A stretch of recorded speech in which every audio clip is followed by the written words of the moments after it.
Consider first of all, what is a mind in the grip of vicious circles? Well, one of the most obvious instances that we all know is the phenomenon of worry. The doctor tells you that you have to have an operation. And that has been set up so that automatically everybody worries about it. But since worrying takes away your appetite and your sleep, it's not good for you. But you can't stop worrying, and therefore you get additionally worried that you are worrying. And then, furthermore, because that is quite absurd and you're mad at yourself because you do it, you are worried because you worry because you worry. That is a vicious circle. So now, can you allow your mind to be quiet? Isn't it difficult? Because the mind seems to be like a monkey, jumping up and down and jabbering all the time. Once you've learned to think, you can't stop.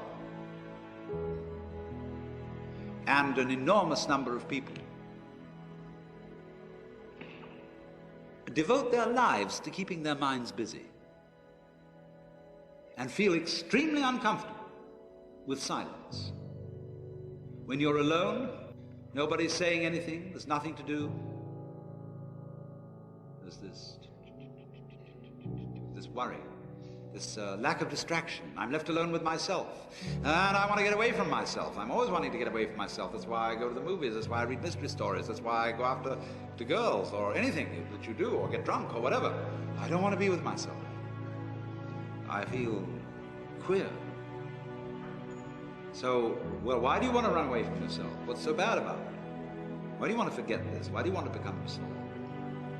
Because you are addicted to thoughts. This is a drug, a real dangerous one. Compulsive thinking, going on and on and on and on and on all the time. It's a habit. So there's a difficulty about stopping that activity. And you really have to stop it if you want to be sane.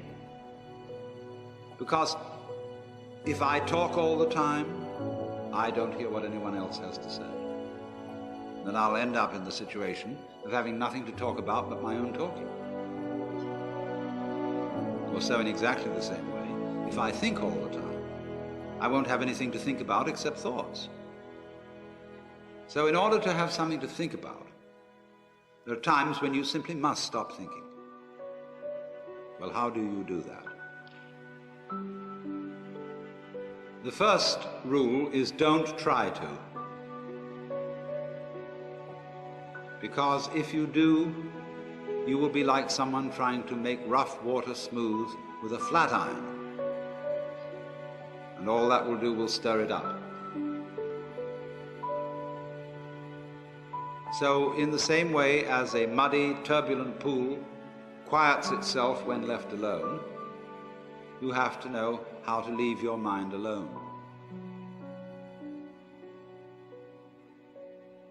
It will quiet itself.